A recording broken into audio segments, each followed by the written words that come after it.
памятников историко-культурного наследия особое место занимает гостиница «Европа». Ныне это магазин «Детский мир». Угловое здание расположено на улице Хаяйра, в начале XX века именовавшееся Георгиевской, и Айтгылара, бывшая торговая. В 1913 году промышленник Бениат Оглы по проекту архитектора Альфреда Баме построил двухэтажное здание. На втором этаже разместилась гостиница «Европа», а на первом помещался торговый центр со всевозможными магазинами. Гостиница располагала 18 комфортабельными номерами и рестораном. В гостинице имелось 6 балконов. Во дворе размещалась баня «Стамбул». В советское время в здании гостиницы разместился Сухумский уездный исполком, затем курортная поликлиника. На первом этаже теперь размещается торговый центр «Детский мир».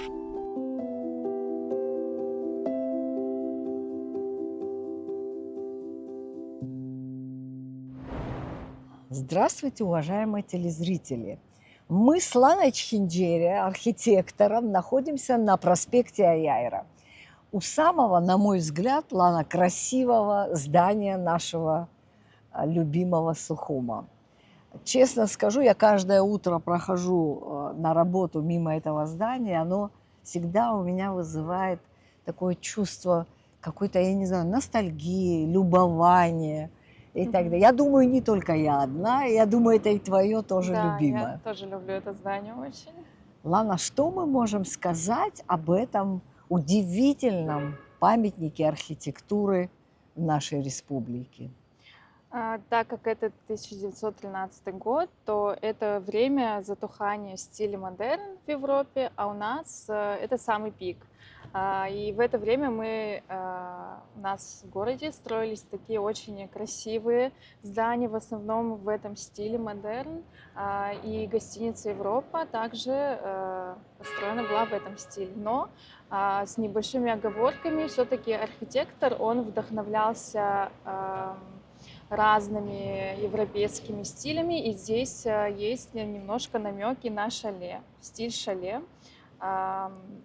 Это такой стиль, который был популярен в горных деревнях. Альпийских. Да.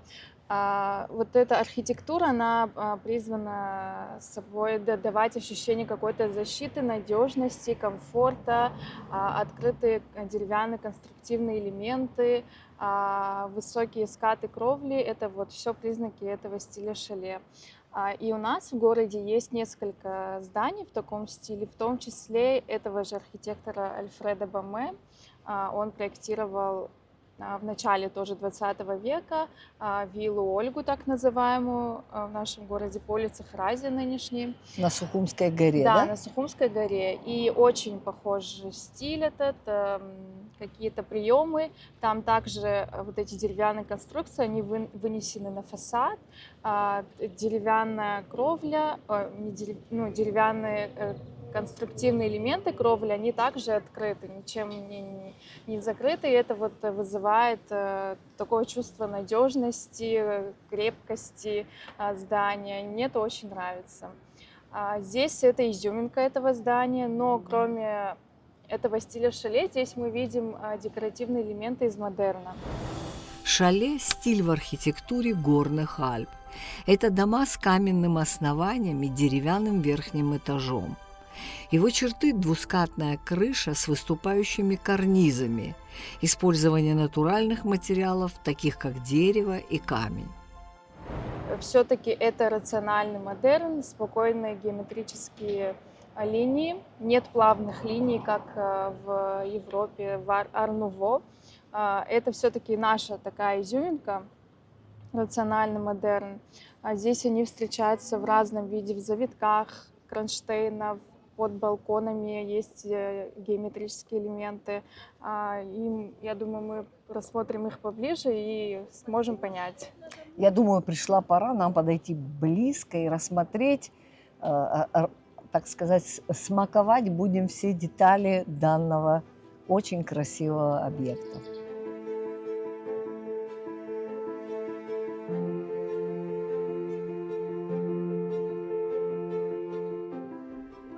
когда идешь по проспекту Мира, особо бросается в глаза это здание. Его элементы притягивают взгляд, потому что, Лана, оно на самом деле очень красивое. Ты вот сказала, что это здание в стиле модерн с элементами шале. И у меня вопрос, и все же, а, какой стиль здесь более превалирует? Мне кажется, по деталям, если смотреть, то это все-таки модерн, потому что здесь они играют ведущую роль. Даже вот мы, если обратим внимание на главный угол фасада, так как здание Г-образно, у него есть угол, даже у этого угла на щипце есть атик. То есть атик, он такой тоже в стиле модерн, немножко строгий, но все в духе модерна. И этот атик, он повторяется и на западном фасаде, и на южном фасаде. Есть очень красивый мезонин, который также повторяется на обоих фасадах. Еще также хотелось обратить внимание на то, что вот эти детали, они не такие, как мы привыкли видеть на других зданиях. Они здесь играют более яркую роль. Они интересны, они поддерживают такое большое пространство фасадов, но они ни в коем образе не наскучивают. Они здесь на своих местах, и такое большое здание редко украшалось таким большим количеством декора. Ладно, вот у меня еще один вопрос, я думаю, и зрителей тоже бы он заинтересовал. Вот эти деревянные элементы фасада, они вообще никакого функционала не несут, просто декоративные? Ну, они, естественно, несут какой-то функционал, потому что вынос кровли, он все-таки есть, немножко меньше метра, но он все-таки есть и поддерживает кровлю, но это не основная его функция. Основная функция все-таки декоративная, потому что все-таки стиль шале, он именно этим и выделялся. Тем, что эти все конструкции, они создают определенный ритм, определенный рисунок фасада, и это все-таки доминанта. Ладно, и вот еще вот один рисунок, который бросается в глаза, ты уже назвала его, это венец. Это круг с тремя опускающимися линиями. Он очень часто встречается на старых домах Сухума. Что-нибудь он символизирует? Венок, он вообще изначально в стиле модерн, он пришел в архитектуре Отто Вагнера, и в разных городах Вар-Нуво, стиль Либерти, его везде использовали, и у нас в Сухуме архитекторы его использовали в разных видах, в более упрощенных или, наоборот, в более декоративных вариантах, но в этом здании он очень геометричный, даже сложно узнать в нем венок, но вот эти не спускающиеся линии, они все-таки говорят о том, что это венок. Ну, я бы даже сказала, что это как будто солнышко с лучами солнца. Да, но это вообще, этот архитектурный элемент, он пришел из классической античной архитектуры, когда все здания украшались гирляндами, теми же венками, то есть очень много вот этих декоративных элементов. И это все, конечно, переосмысление, и вот в таком виде уже может дойти до нас в геометрическом варианте. Спасибо, Лана, большое.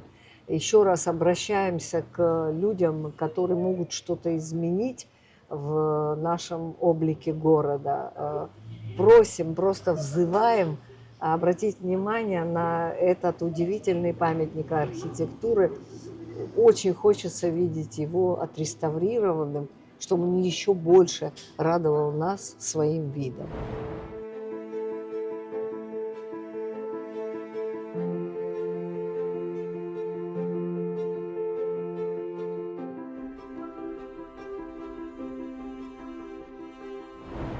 Ну вот мы подошли совсем близко, и стало совершенно очевидно, что здесь применен такой архитектурный прием, когда часть кирпича открыта, а часть здания заштукатурена. Это такой прием? Совершенно верно, такой прием, кирпичный стиль, который не заштукатурен, он должен создавать дополнительную динамику на фасаде за счет яркого цвета. Красный цвет, он тут не случайно, потому что изначально кровля сама тоже была окрашена в красный цвет, и они хорошо дополняли друг друга. Но за последние 10-15 лет крыша была заменена, не совсем в том виде, в котором была изначально. Например, потерялись шпили, которые были очень интересны и хорошо играли на этом здании. Сейчас они пирамидальной формы. Даже если это опустить, все в принципе нормально с кровлей. И очень много других интересных деталей, кроме этого неоштукатуренного кирпича. Например, над окнами у нас виднеются замковые камни на сандриках, то есть это тоже дополнительная деталь. Балконы очень красивые, изящные, тоже украшены декоративными элементами из модерна. Это вот такие очень сильно упрощенные венки, которые мы привыкли видеть на других фасадах наших зданий. А также под ними есть кронштейны, такие массивные.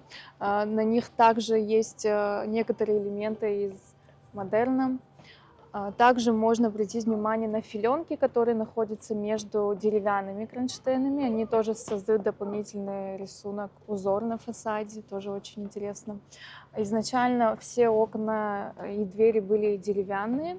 Деревянных дверей, к сожалению, не сохранилось, но все-таки старые окна с мелкой растекловкой на фрамугах, они все еще остались.